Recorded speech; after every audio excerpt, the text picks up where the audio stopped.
One, two, three, four.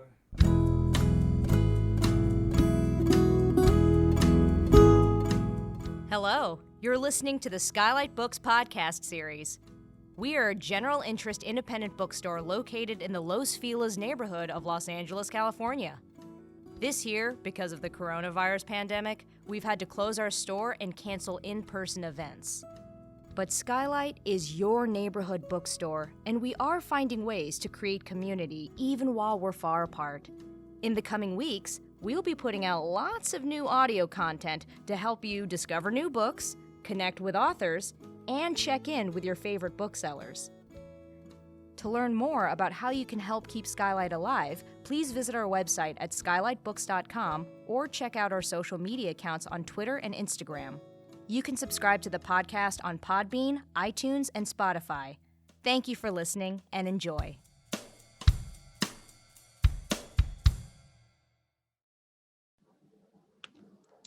Hello, lovely listeners, and welcome back to SKYLIT. This is the SKYLIT Books podcast, and I'm your host, Hallie Perry. Today, we welcome Joshua Mohr, who will be reading from his memoir, Model Citizen, published by FSG, and Gina Frangello, who will be reading from her memoir, Blow Your House Down, published by Counterpoint Press. SKYLIT Books is an independent bookstore located in the Los Feliz neighborhood of Los Angeles, California. We are open every day, Monday through Friday, 11 a.m. to 7 p.m., Saturday and Sunday, 10 a.m. to 8 p.m., for curbside pickup and masked in-store browsing. Shop online at www.skylitbooks.com, and you can check out our upcoming events on our Crowdcast page, crowdcast.io/skylitbooks. Now on to the show. Joshua Mohr is the author of the memoir Sirens and of several novels, including Damascus, which the New York Times called, quote, beat poet cool. His novel, All This Life, won the Northern California Book Award. He is the founder of Decant Editorial. Gina Frangello is the author of Every Kind of Wanting, A Life in Men, Slut Lullabies, and My Sister's Continent. Her short fiction, essays, book reviews, and journalism have been published in Plowshares, The Boston Globe, Chicago Tribune, HuffPost, Fence, 5 Chapters, Prairie Schooner, Chicago Reader, and many other publications. She lives with her family in the Chicago area. Welcome. Thanks for having us. Thanks, Haley. We appreciate it. Thank you so much for being here. We're going to get started today with a reading and then followed by a conversation. So let's hear some work. Thanks, Hallie. I'm going to read a very, very short excerpt from Model Citizen. It's about halfway through the book, although you don't really think you need to know anything for it to work. So thanks again for the invitation. Seeing is how you and me are grafting and growing together, diluting our senses, my heart becoming yours, my mind seducing your set of perceptions, holding them, well, not hostage exactly, as that makes it sound sort of adversarial, and we are the furthest thing from enemies. On the contrary, we are slowly becoming each other, which makes the whole hostage idea goddamn ridiculous. You can't hold yourself hostage, that's impossible. Leave us alone. We are just two consenting adults, dissolving any boundaries between our brains, watching them form a new murky world, wasabi melting in soy sauce, you dissolving in me, us a whole new vibrant animal. And so, if I told you about my motorcycle assisted suicide, you wouldn't hold it against me, right? I mean, no way. You couldn't, because you're me, because we're the same, and you can't schadenfreude yourself. But before we had this melting moment, before we came together to share this beautiful and terrifying thing called community, I was coming out of a blackout in Tahoe. Now, did my binge start in Tahoe? No, it did not. Did I have any idea how I got to Tahoe? Not so much. Coming out of a blackout while you're conscious is, well, disconcerting. That's the nicest way to put it. Normally, I'd black out and come to the next morning in my bed or someone else's. The first thing I always did, run my index finger over my front teeth, making sure I still had all my chompers. In Tahoe, I came out of the blackout sitting at a bar. This wasn't the first time it had happened to me by any stretch, and I'd like to think I handled it like a trained professional. Leaning over to the guy next to me and saying, "Excuse me, kind sir, can you please tell me where I might be currently located on this marvelous planet that we call home?" I doubt that, though. I remember needing to throw up. Remember seeing everyone's snow hats and snow jackets, and that the bar was scattered with everyone's gloves, which looked like dead bats lying there. I remember thinking, now that's strange. People in San Francisco wearing winter gear? Are we in some kind of severe cold snap? The urge to throw up cranked to desperate wretches, so I ran out the bar's front door into a snowstorm and puked a fine puddle, landing like a Rorschach blot on the parking lot's white powder. The roads were empty, the whistle of wind the only noise. I peeked at the bar and its warmth, then up to its sign. That was how I solved one of the looming mysteries. The sign said something about being the place for Tahoe's locals. It must have been a fairly impromptu decision to roll from SF to the mountains because I wasn't dressed for the weather. I had on jeans and a hoodie, stood shivering next to the Rorschach puke, watching the snow fall on the near empty parking lot. And that was when I saw him drive out of the snowstorm. Actually, I heard his gruff engine first, then spotted the arc of white light in the distance, halos of wonder playing on the falling snow. His headlight felt like a search party coming to rescue me. Finally, I made out the motorcycle emerging from the snow. He was obviously some snow mirage, something from my shame brain, bringing this motorcycle man to life to carry me away, to exorcise these galloping demons. He was a priest. I could tell he could shuck my poison. I hoped he would pass by so close I could feel his tenderness and love. Hoped he might shout some wise words as he sped by, something like, "Life seems sadistic, brother, but happiness can swerve in at strange times, just like my headlights slicing through the snowfall." "Thank you," I'd say. "I'm lost." And then he'd answer me, "You were chosen, specifically chosen for this life." And I'd hear every word as though his mouth was inches from my ear, despite the speed and snarl of his machine. He'd say, "You were one sperm racing toward an egg, competing with billions of your brothers and sisters for this world. And here you are. Here you are, motherfucker. And aren't we all rancid miracles?" Obviously, I didn't get to the part where I ask him if I can ride on the back of his motorcycle without my shirt on to commit suicide. But you'd have to read the book to get to that fine installment. Thanks, Hallie. All right, I guess I'm next. So I'm just going to start right from the beginning. And the first section of the book is called The Story of A. Begins with a quote, "The lie which elates us is dearer than 1,000 sober truths." And it's Anton Chekhov misquoting Pushkin. A is for adulteress, but you knew that. There's virtually no history of literature without the adulteress. Anna Karenina, Emma Bovary, Edna Pontellier, Hester Prynne, Daisy Buchanan, Molly Bloom. The adulteress throws herself in front of a train, runs over her husband's lover with a car, walks into the ocean intent on dying without a care for her children. A is for adulteress, agent of ruin, woman. A is for accused. Researchers at Cardiff Metropolitan University revealed that when there has been infidelity in a marriage, most wives tend to blame the other woman, whereas most husbands see their cheating wife as the guilty party.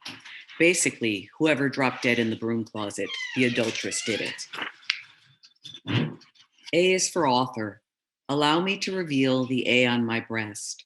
For the sake of this narrative, my name might as well be A. Once a woman becomes an adulteress, her other identities, mother, daughter, friend, editor, writer, teacher, become largely invisible to others, as irrelevant as the clothing she whorishly, treasonously shed. A is for asshole.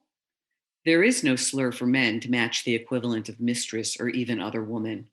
Philanderer doesn't have the same punch and is sex nonspecific. Cuckold denotes a man who is being cheated on. A player or even a dog can be single or married. An asshole can be the guy who took your parking space at Trader Joe's, as well as the man who fucked your wife. There are no names specifically for men who break their promises to women. A is for age. For the first time in documented human history, among adults ages 18 to 29 who have ever been married, a general social survey reports that women are marginally more likely than men to be unfaithful. The survey also found that infidelity rates increase into middle age for both men and women, and that contrary to both social and literary stereotypes, women reach their highest levels of infidelity in their 60s. A is for analysis.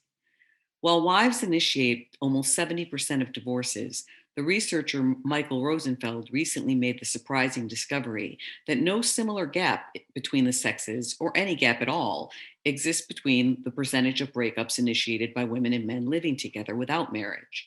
Rosenfeld also found that although married women have long reported lower levels of satisfaction with relationship quality than married men, those in non-marital relationships reported equal levels of quality.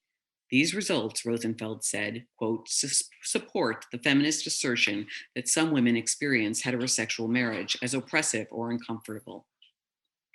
A is for adultery. In the United States, adultery remains illegal across 17 states.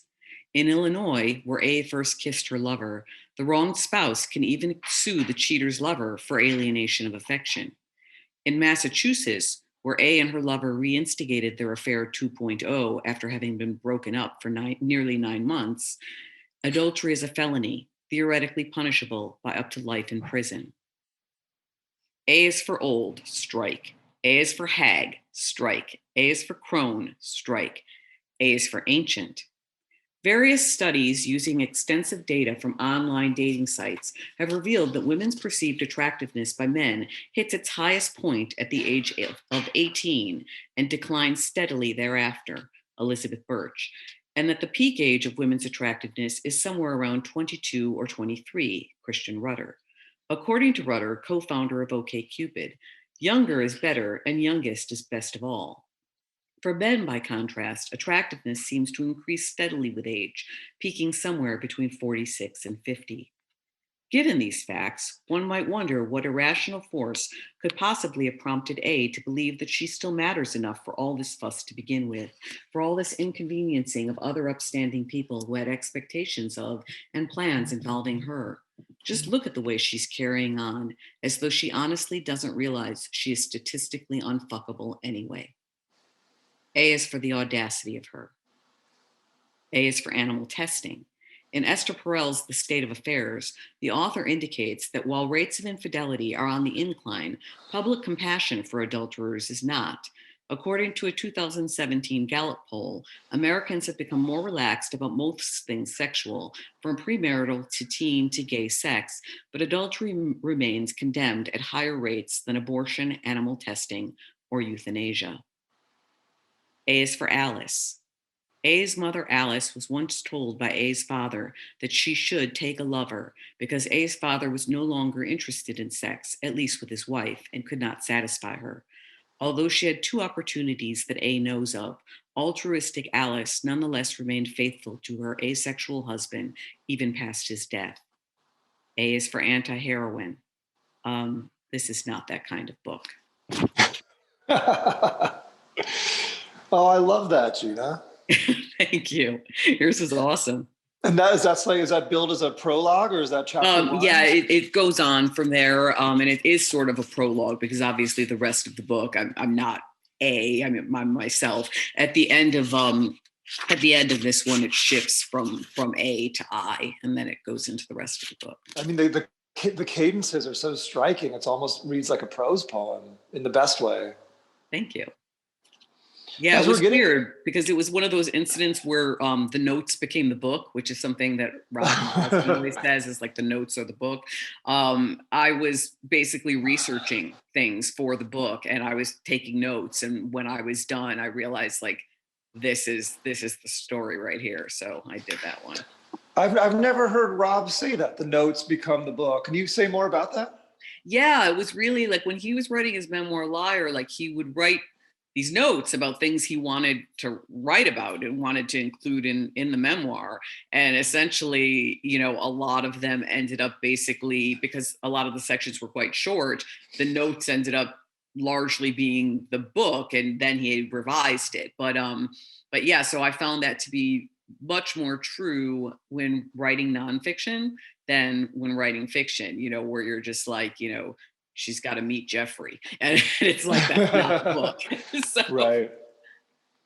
It was interesting too, when I was thinking about us doing kind of a podcast together via Zoom, which is obviously like such a digital ecosystem. Actually reminded me of how our relationship started. Because like I was just no gonna say one that. knows how long that we've known each other. Should No, we tell them the story? it's crazy. I published Josh when he was something like 24 years old. So, Totally. I mean, we go way back. It's insane. He was a baby. I was editing a magazine called Other Voices back then, and I don't remember how many times we published you, Josh, but it was a few in there. So Yeah, I think too. You know, it's been, that was still the late '90s, so that was a long time ago. But the first story that you published of mine was the germ for what is my favorite book I've ever written, the novel Damascus. yes, Um, and yes, that story and you know the extension of the novel wouldn't have existed without your super smart notes. thank you. I mean, that story is a stunner, and the book, of course, is magnificent. And I don't know if I ever even asked you this. Are you a Jason Isbell fan at all? I mean, I know his solo music more than I know his band's music. So he has a song called Elephant, Yes, I and know the song. I always think of Damascus every time I hear that song. That might be the nicest thing anyone's ever said to me. I live to please. So no, it's true. I'm basically like, this is Josh's novel in a song. So Love yeah. it. I just think it's so cool that, you know, 20 years ago, as like total strangers who just happened to have this kind of passion in common, we started in affinity, and like here we are, Jesus Christ, right? It's fucking 25 years later and we're still super pals. I love that. It is 25 years later.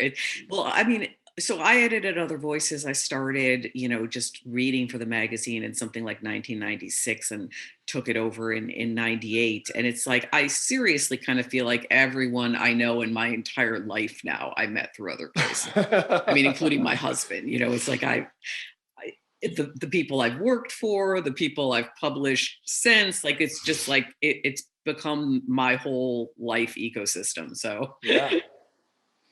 Well, I know that you and I both wanted to talk a little bit about structure today because we're both such nerds. And like most hubs won't let us get into something so like yes. nuanced and granular, but Skylight is willing to indulge us. I think Thank you, both of our books Skylight. have crazy structures to it. Like, why don't you tell us about how you've organized and curated your memoir? So basically, the memoir started as much more of a disparate essay collection. The pieces were not in order in terms of when they happened. They also, you know, they were all sort of related to each other, but there wasn't sort of one story arc, in part because they were, you know, all out of order. And they didn't start out actually being as formally playful as they ended up being. They were all kind of more just straight essays. But basically, after the book had already sold to Counterpoint, I went to Ragdale for 2 weeks, which is a writing retreat, like residency. Right. And I just started reading it because Dan Smetanka had told me, you know, there's a lot of repetitions in the different pieces. Like, let's make sure we don't have a lot of repetition. And when I started reading it, I realized that, it's sort of, when you look at things as individual essays, self-contained essays, you kind of have to explain everything from scratch every single time. And so once I took all of that out, I realized, well, the pieces really can't be out of order anymore either, because you got to explain it first, and then each bit of knowledge grows on each other. So even though each section still has kind of a self-contained arc of sorts, and in that sense retains this kind of memoir and essays feeling, the knowledge builds on itself much more cumulatively, and has more the feel of like one whole memoir. So And yeah. you were in such good hands with Dan as an editor. I mean, I did a couple novels with Dan as well, so I know he's got like this black belt ninja eye. But can you kind of tell us like what he brought to the project in terms of like his organic ideas to elevate the art? Definitely. So, I mean, I worked with Dan on my last book as well. And I mean, really, the Dan fan club vibe is strong here. I think he's just the greatest editor. I love him so much. And so definitely he wanted the book to have a more holistic feel. I mean, he bought it the way that it was because he'd worked with me before. He knew that I could revise. I had revised the novel I worked with him on during chemo. So I guess he had faith in me that I would, I'd get it together. But so, he said, like, there is a narrative here, and we want to tell the narrative in a way that the reader always knows where they are.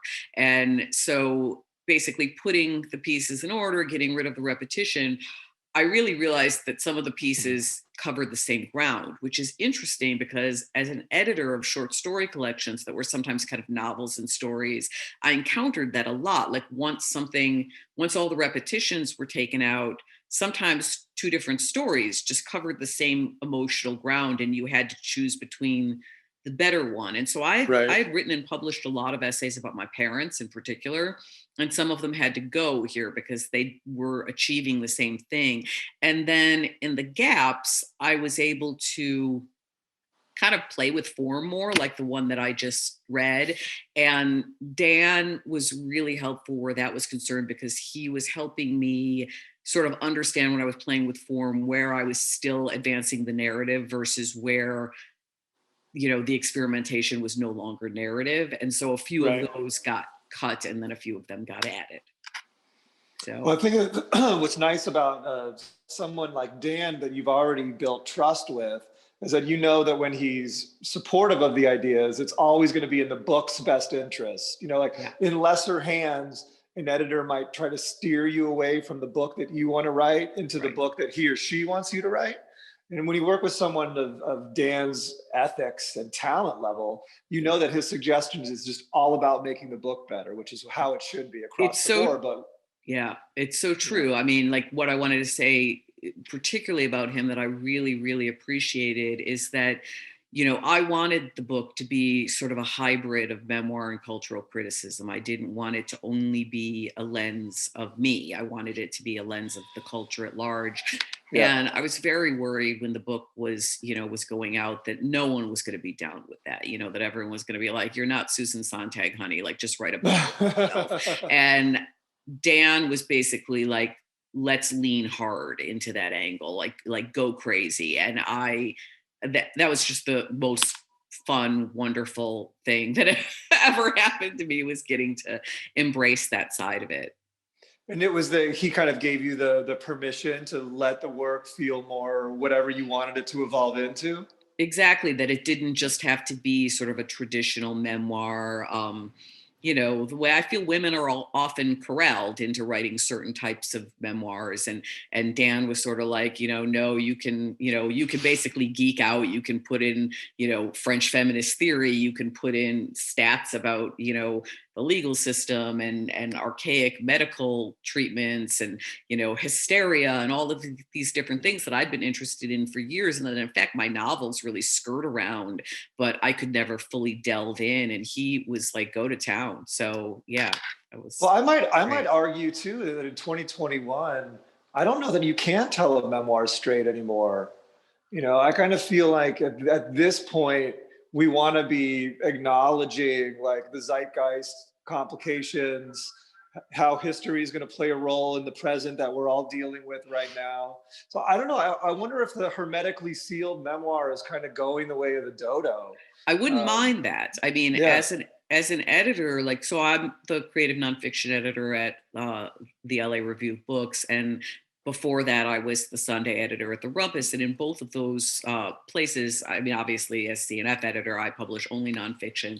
At the Rumpus, I published mainly nonfiction. And one of my most common reasons for not taking essays that are beautifully written and that, you know, really have an important story to tell is when there just isn't a lens outside the author, that there isn't a connection to how this matters to sort of the larger culture. And I don't know that book publishing is quite caught up with that entirely yet. I mean, I think it's going that direction, but I think, you know, there still is this idea, you know, I mean, how can you say it? It wasn't true of Dan, so it was, I got lucky, but there is this sense of, you know, make this down to the lowest common denominator where, you know, everyone is going to be equally interested in it. And that's, I think that takes a lot of the life and potential out of a lot of books. So it was And great you know not to do that. what's cool about what you're saying too is it really acknowledges how a memoir should really sound like how that person talks or how that person thinks. You know, like I've lived a very punk rock life. And so when I wrote this book, like I wanted it to sound like a punk rock song. Like I left mistakes in the memoir that I would totally have cleaned up if it was a novel. But I wanted to kind of modify or mimic just like a Bad Brain song.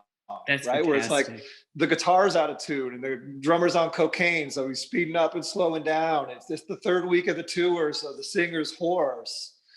I think like if you aim for that symbiosis between form and content, running it through the persona of the auteur herself, I think that's where the magic happens, don't you? I fully agree with that. And I mean, I think, you know, one of the things about your writing, I mean, I remember reading the first story you submitted to Other Voices, like even though whatever, it was so long ago that it's hard to believe I could remember anything, but I remember the experience of reading your work. And one of the things that always struck me about your work, and I feel has only gotten stronger over time, is an incredible intimacy. Like you have an extremely intimate tone in your writing. And, you know, there's none of that kind of like distance where the author is kind of almost pretending that they're not writing. There's a real sense of like you as the storyteller bringing someone in, and you were very much, and this was in the 90s that I first published you, like you're not afraid to go into really emotional territory, which in the 90s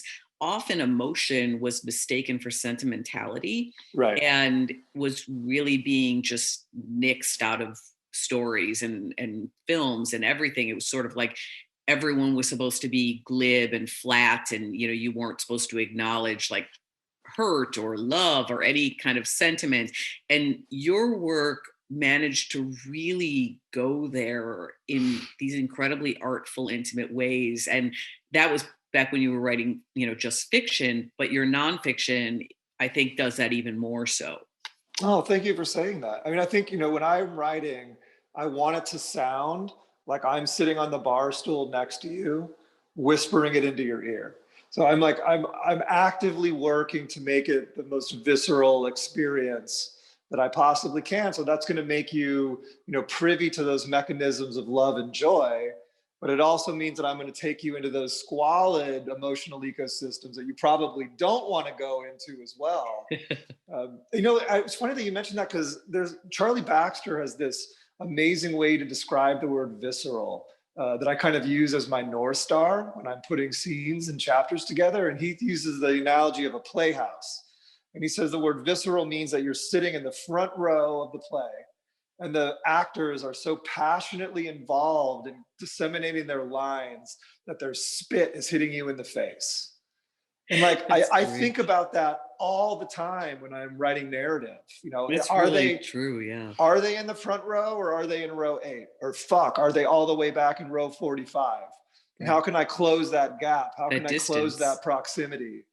And it's such, I mean, that's really, it's really difficult because there's always, you do want to feel the spit. And I stood up in line for something like 10 hours once to watch Daniel Day-Lewis play Hamlet in London so that I could be spit on by him. And so, yeah, I mean, that's, but it's true. It's like, when you're particularly like, so I write about a lot about illness, pain, death, sex, all that you do too, all these things that are really physical. They're really rooted in the body. And Right. it's very hard to close that gap when you're writing about the body. There's this inherent distance between language and physical experience. Like, you can write about having a headache, but no matter what you do, you can't give the reader a headache unless, I guess, your writing is utter shit, but so, so yeah, plenty I'm always of writers have given me a headache. I'm always struggling too for that same thing that you're talking about. It's just like, how do you just get the gap as thin as possible between the words, because the words are our medium. They're all we've got, like, between the words and the bodies. Yeah. I wonder, to mix my metaphors, I wonder if it's a matter of like writing from outside to inside, or rather than writing from inside to out. Like, I kind of feel like both of us are sort of like the latter schools of thought. Like, we want to write from inside the body, and that gives the audience the idea, like what Flannery O'Connor used to call experienced meaning. Like, I'm not going to tell you about this. I'm going to make you experience this in this like claustrophobic, complicit, beautiful way. And I think if that's like that's what we reach toward, even if we fail, if that's the North Star, that will kind of get us to where we want to go. I totally agree. I talk to my students about that all the time, and I also talk about the fact that that can be done in multiple points of view. It's like, obviously in a memoir, usually you're using first person, but, no matter what you're writing, fiction, nonfiction, and your nonfiction can have experimental points of view too, if you choose, but that, that the idea that you can only do that in first person is very erroneous. And I think a thing that a lot of new writers assume, that if they want to have that intimacy, if they want to have like that writing from the inside out, that the only way they can achieve voice and intimacy is to do first person. And, what I find is that a lot of third person writing can be unnecessarily distanced, like where you're describing something that you're looking at from very far away, but it can be just as much from the inside out, and so I'm always thinking about how different points of view work to position, where, like, what are we looking at from where? And what audience are willing to go with in 2021 too? Like, we're dealing more often than not with sophisticated readers who like understand the complexities of narrative. So like in my novel, in my memoir, like there's a talking duffel bag, there's a talking dog, like there's a Nazi doctor who's been dead for 100 years. There's a magical bicycle that takes me from Phoenix, Arizona to San Francisco. And like, that's the way that I see the world. So again, like we want the art to be a complete reflection of that very idiosyncratic filter, that way that one mind processes the world going on around her. Absolutely. That's exactly it, because it's like, I think when you look back at people trying to write stream of consciousness, like people were trying to mimic the way the mind works. But, we were just talking about Pam Houston before this, but she talks, in Corn Maze about this a lot. It's really true. Yeah. I don't know that story. I guess I'll read it after we're done here. Corn Maze is a brilliant craft essay. It's fantastic, but it really is, I think, one of the closest content form pieces that I've ever read. Awesome. And in it, she talks about craft in the form of a personal essay, and the personal essay does exactly what the craft essay is talking about, Oh, I but love it. really slyly, so a lot of I teach it constantly, and a lot of readers won't pick up on certain things the first or the second or the third time, but you just keep reading it and finding more ways that she echoed what she's talking about in the piece. Love it. I'll check it out later today.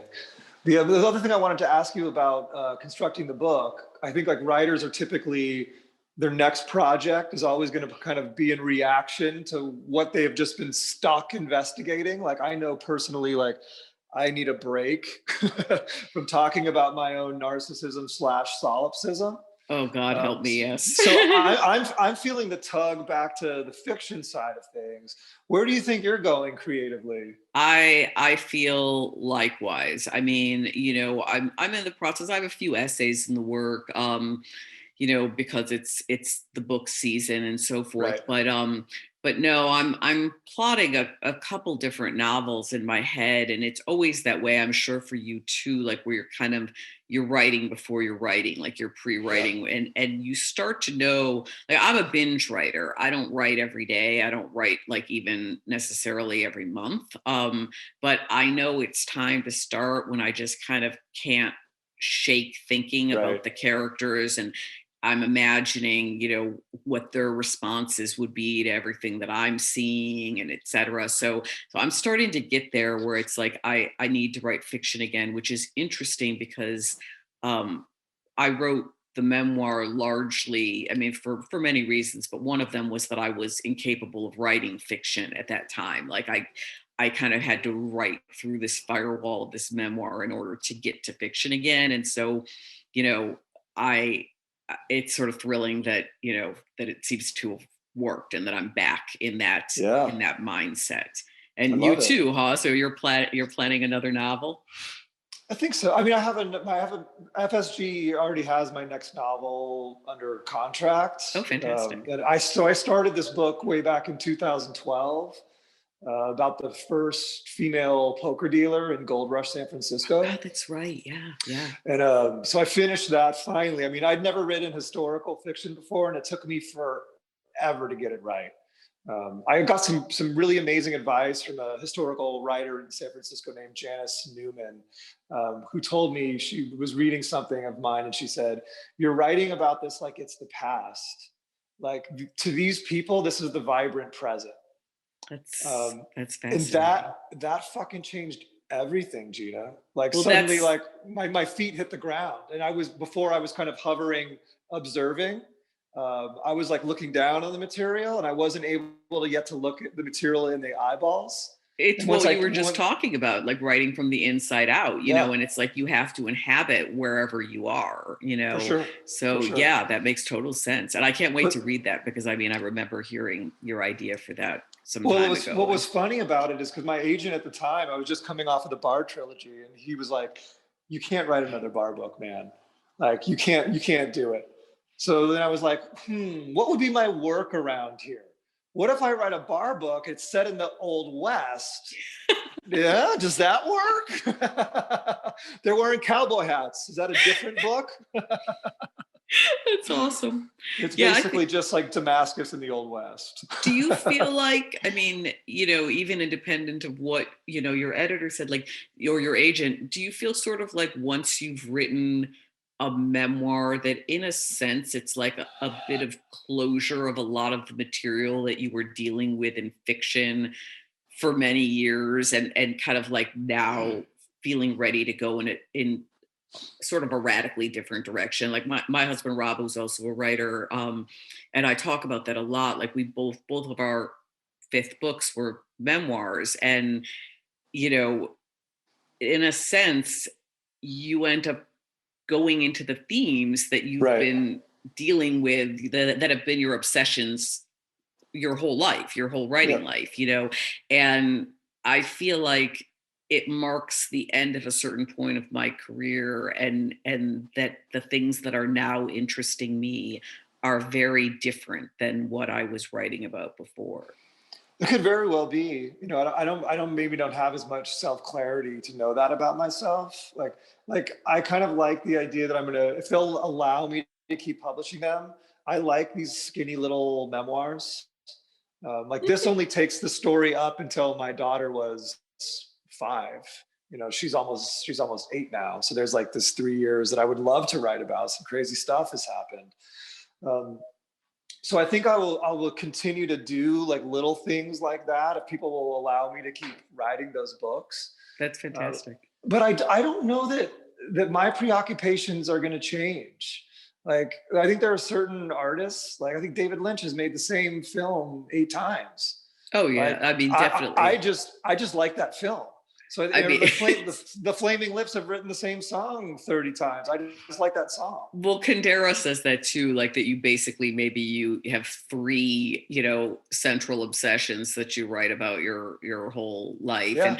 And I'm sure that will continue to be true in certain ways that I'm not yet aware of, Right. But yeah, what you were saying, it's like, I mean, that idea of these sort of slim memoirs that are about a very certain thing, it just makes me think about the work of Sarah Manguso, for example. I mean, absolutely. She is very good at just like distilling, like, I'm going to write about this thing. And one of the things I love about her, besides just that she's brilliant and I love all her books, is that she's a really good example of how, I mean, memoir is a very curated thing. It's a very different thing from autobiography or, a diary. And I think sometimes like audiences are increasingly aware of that, but not always aware of that. And the way that, you can visit a different subject and that whole swaths of your life from other books or other, fascinations or obsessions don't even play here, Absolutely. like some of my best friends in the world are not even mentioned in this book, because it's not what it's about. Yep. No, I always think about it in terms of a certain very obvious epic, like that's pretty short. So for in Sirens, or in the first half of Model Citizen, the book only covers 2 months. Like it starts on the morning of my 3rd stroke. And it ends 2 months later when I have this crazy heart surgery to save my life, which, by the way, didn't work, which is what the rest of the book is about. So we only have this 2-month framing device. So the reader always has something that she recognizes to return to. Mm-hmm. But in the midst of that, like, we're going to be hopping in our time machine all over the place. And it's 81 and it's 93 and it's 77 and all. So it makes it this ambitious, nonlinear artifact. But you can always orient the reader because she always has this point to return to. Right. Well, where you're telling the story from is kind of everything. Absolutely.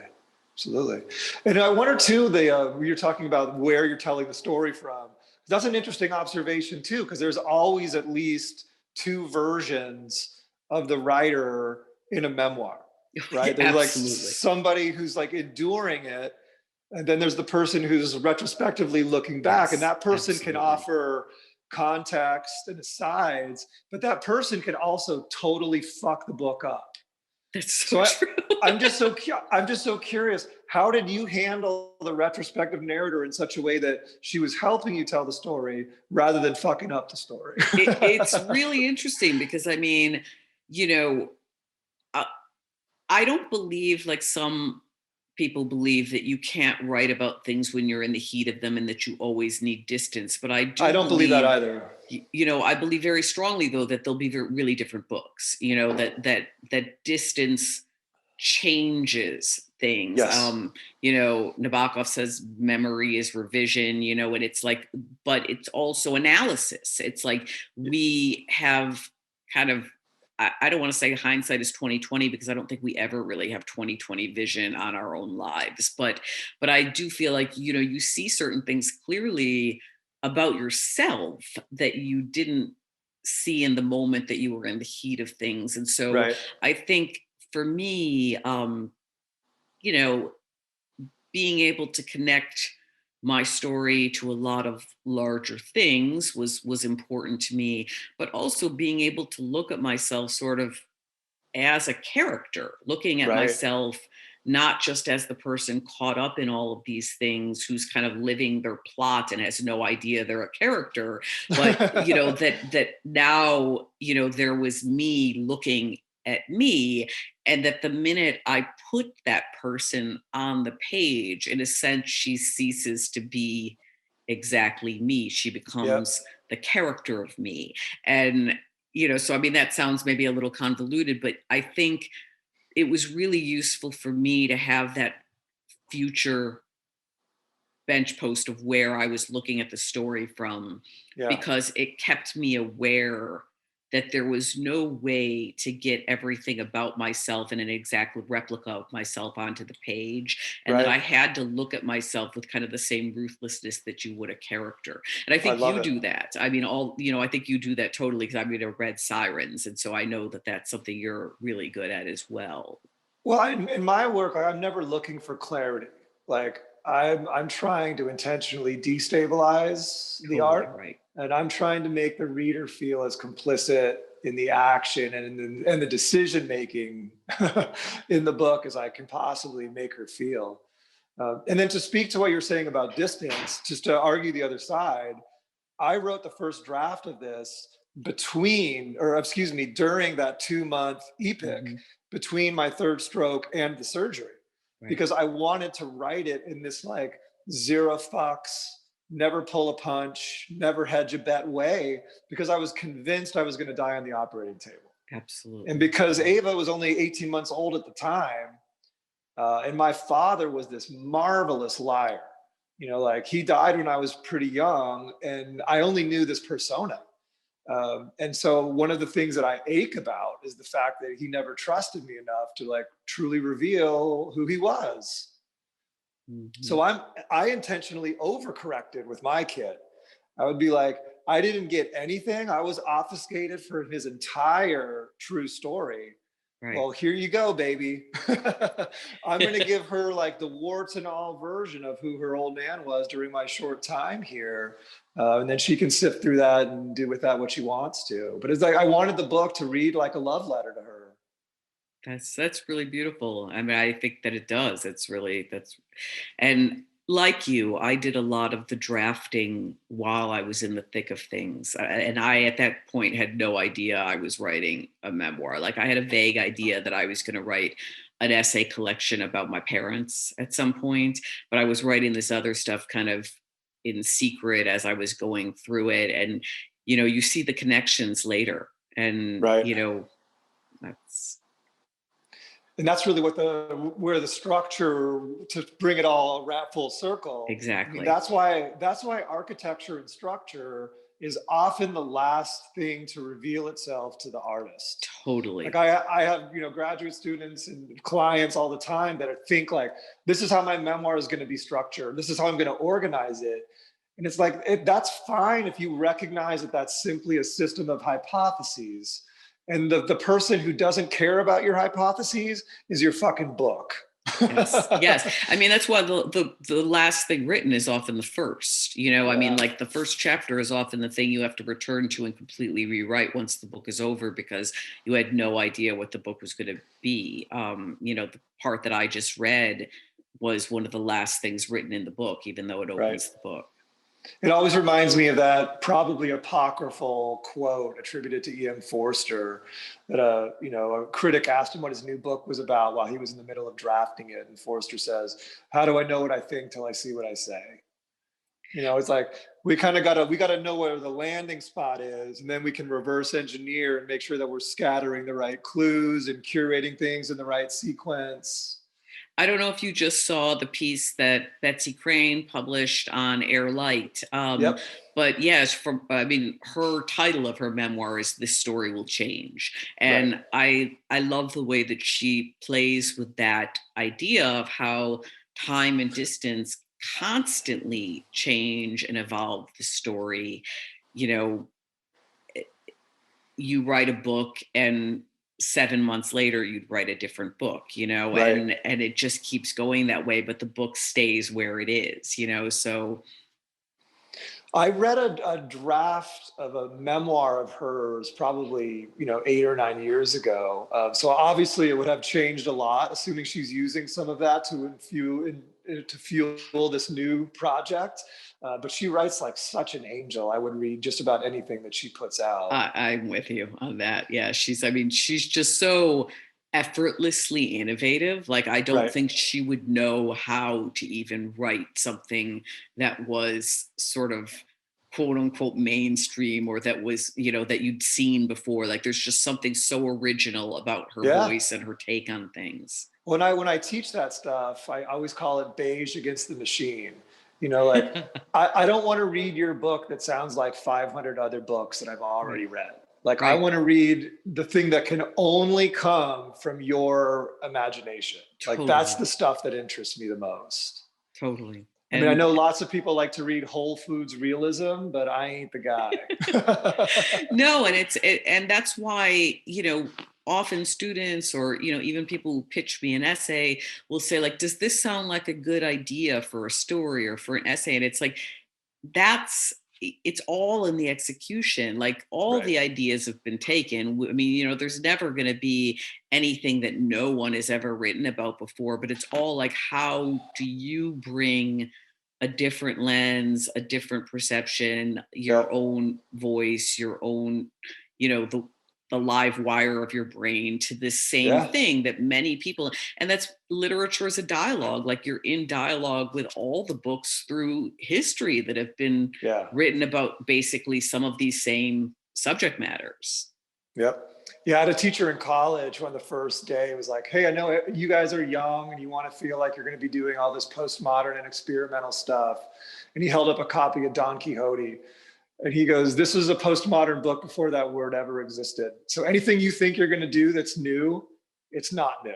I was You just thinking about haven't. I was thinking about Maxine Hong Kingston when you were talking earlier, and I can't remember what you were saying that made me think of her. But she wrote *The Woman Warrior* in Yep. something like 1971. I'm not sure exactly when, but it won the National Book Award for nonfiction that year. And in it, I mean, she writes about ghosts, she writes about shamans, she writes about relatives who may or may not have existed, who may or may not have had babies, who may or may not have killed themselves. Like, Right. it's basically in many ways a book of speculative fiction, but all through the lens of Maxine Hong Kingston trying to make sense of her life. And I remember, because you were saying, like, isn't just the lens of I, like, kind of dead in memoir. And it's interesting because I feel like memoir sort of began as this innovative, very different art form than, the celebrity autobiography. I was Right. born and blah, blah, blah, and then it became a more mainstream genre for a while. But now I think, in the last 10 years or so, there's been more of a kind of return to this idea of it being, an imaginative leap, that it's Oh, for not just sure. like, I'm going to tell you the real story. It's not Right. journalism. It's there's always the filter of the author's mind, and that Right. sometimes in cases like the Woman Warrior, you can, you could really go crazy with that. You can write about anything, like the talking dogs. Right. Well, I mean, think about the '70s too, about what the work that Kathy Acker was doing and the work that Hmm. Didion was doing. Like, there were some hip people doing nonfiction there. And Norris, maybe what we're also talking about is kind of the waffle iron machine of the last 25 years of publishing, Hmm. where they're trying to like recreate what was last season's success. So it becomes this kind of like game of telephone that's consistently watering down artifacts with each subsequent iteration. It's so true. I mean, like, well, I know you and I are both obsessed with Book of Daniel. And I often think, about the writers of the 70s, the 80s, the 90s, and how many of them would probably be on indie presses now, who, Yeah. because they were doing such weird ass things that were, in my opinion, brilliant, but that would not have fit into kind of like corporate publishing, a big four, type of vision. And if the Book of Daniel was E.O. Doctorow's first book, today, there's no way he would be a household name. I fully could not agree more. I mean, and yet I think it's one of the greatest novels ever. Yeah, I mean, written. if I had to take two books, I mean, that would be one of them to My Desert Island, but the other one would be Baldwin's. I know he's more famous for Go Tell It on the Mountain and Giovanni's Room, but for my money, it's all about another country. Oh my God, I love that book so much. I mean, and then that's another one. Like it's slow and it's sleepy, and he's writing from outside his experience into other race and other genders, all these things that we're not supposed to be doing right now, which is its own conversation for probably another podcast. Sure, totally. But here he is breaking all those rules. And because he broke those rules, he made a transcendent work of art. Just the psychological depth too. I think, those writers are really special. Those people who can take you so deep into the nuances of a brain where it's much more than like, she felt angry when her mother hung up the phone. It's like, it's so much more complex than that. I mean, I think that that's the thing probably that's made Jonathan Franzen famous. It's like, I don't love everything he does, but he has a particular psychological depth of character that, that he's really gifted at. And, when you read that, like I always read that level of character development as kind of like, I'm gulping oxygen, because I feel like it's not in a lot of books, even a lot of great books, For sure. Yeah, Francis, I've only read the corrections, but in that one narrative, he certainly does what you're describing here. And Baldwin is just brilliant at it. And at what I was talking about earlier in terms of like, having extremely like just raw, naked emotion that somehow is not maudlin or sentimental. Right. That when I read a writer, and you were one of those writers who's able to do that and who can really push those feelings without making it hackneyed, like that's just an incredible gift. Like I remember every writer that I've ever read who I feel like has been able to do that. That's a really nice thing to say. And the other thing I would just add about, kind of Baldwin and kind of emotional verisimilitude and emotional authenticity is that in his work, like he wasn't interested in easy answers. Right. Like he gave his characters what all of us should be aspiring toward. He gave them the dignity of complexity. That's right. And like right now we live in this era where complexity doesn't seem like it's a wanted ingredient. Like we're like kind of looking for the binary, the zero, the one and the zero. And when we're talking nostalgically about the 70s was a time when nuance and complexity was something that was championed. And that's not to say that a lot of artists right today aren't doing that. I just want it to be brought into the conversation that like, I think that's what we should all be striving toward, to be as emotionally authentic to that one person's experience as we possibly can, because that's where empathy lives. Right. And that's the whole point of all this, right? Is we use these books like they're a conch shell, right? And if we've done our job right as the author, you hold the book up to your ear and you can hear the rhythms of our very flawed, prodigal human heart. I mean, that's the beauty of it. It's if it's not to make people feel less alone, what is it for? Yeah, what David Wallace said, the subtext of every page ever written was, I was alive too. As an only Wallace could possibly say, right? Fully. What else do we want to talk about? Well, I mean, I was going to ask you, what do you think, for these future slim volumes? Like, I mean, is there sort of a glimpse that you can give us of one of the things that, you're kind of like currently obsessing on that you would love to write about? I hadn't been writing much prose this year. And I actually just sent Rob, your old man, a little prose, a little like piece of flash nonfiction. Oh, cool. Where over the summer I took my daughter to 7-Eleven and this guy pulled a knife on us. And like, I went into this weird thing that I'd never experienced before, where I was like this unevolved anger. Like I felt like a chimp. Like I was full on devolved in the moment. And all of a sudden, like, he showed me the knife and I lost my temper, and I was two-hand choking him. And my kid was right there watching, but I couldn't take my hands off of his neck.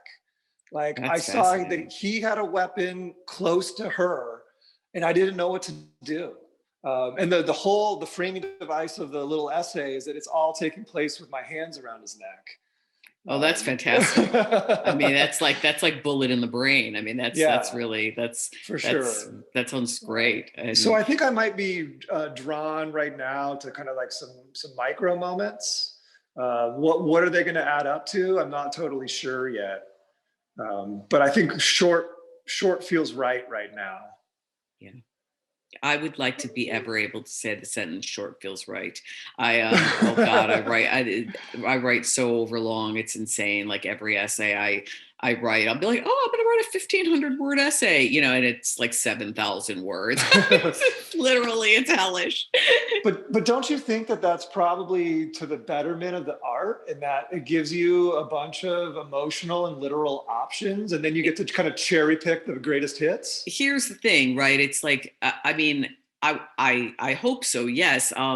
You know, I don't think I ever really write anything that's only about one thing. And I had Right. this one experience with Red Book where they had, you know, said like, yeah, we want the story that you pitched. Like, let's go write this story.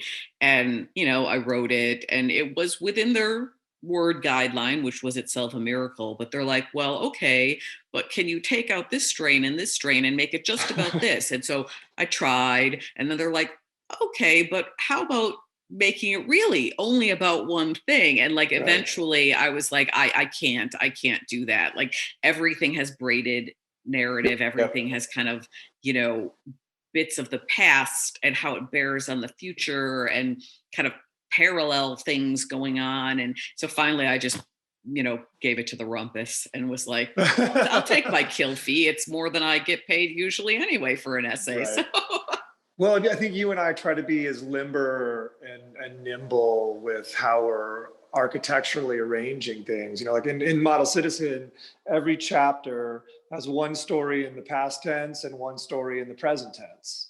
And sometimes the juxtapositions or the kind of the collage elements between those two are very obvious. You know, like my daughter falls down the stairs in one chapter, so then I tell you about the time like my friend knocked her front teeth out in front of me and I had to carry her home. And then some chapters, the connections are a little bit more arcane. But I just love the idea about putting pieces together like tiles in a mosaic, that at first you don't think that they're going to work together until you have a chance to put them all down, and then you stand back and kind of look at this immaculate image that was obfuscated from you while it was in progress. it's really interesting because it's an echo chamber that, you know, it builds on itself. Like, I published the piece about your friend who knocked her teeth out and you carried Right. her home. And, you know, at that point, this other thing that echoed it hadn't even happened yet. It's like our life is waiting for a ping pong ball to bounce back into certain moments. And when you were telling the story about the 7-Eleven, it's sort of like, you know, when you were a younger man, you were a fighter, you know, and Right. now no one who knows you can even imagine that, you know, but Right. like that, you know, there's an echo there. I don't know if it's in the essay, but it's like, you know, that's like this long forgotten version of yourself. I mean, since I've been reading your work for so long and have known you for so long, but yeah, it's just fascinating. That's probably or arguably the hardest thing we do as memoirists, is as reality is this formless thing. And we have to bring form, and we have to kind of create shape that doesn't exist. Right. And we empower these connections that might not even be real, but they sure seem real to us at the time, don't they? They seem real, right? You know, and that's the thing. Yeah, exactly. And, you know, and also I think like the concept that there isn't an ending, like unless you literally write a book and then you die 2 days later, you know, it's always a continuation. Well, do me a favor. Don't die 2 days from now. Can we agree on that? I will try very hard. Same to you. Yeah, It's been super fun talking to you today, Gina. This has been a So awesome. blast. Thank you so much for sharing your work with us and for your thoughtful conversation about memoir and craft. Again, today's guests were Joshua Mohr, author of Model Citizen, and Gina Frangello, author of Blow Your House Down. You can order copies of both books at skylitbooks.com. Thank you so much for listening, and we will see you next time. Thank you for listening to the Skylight Books podcast series.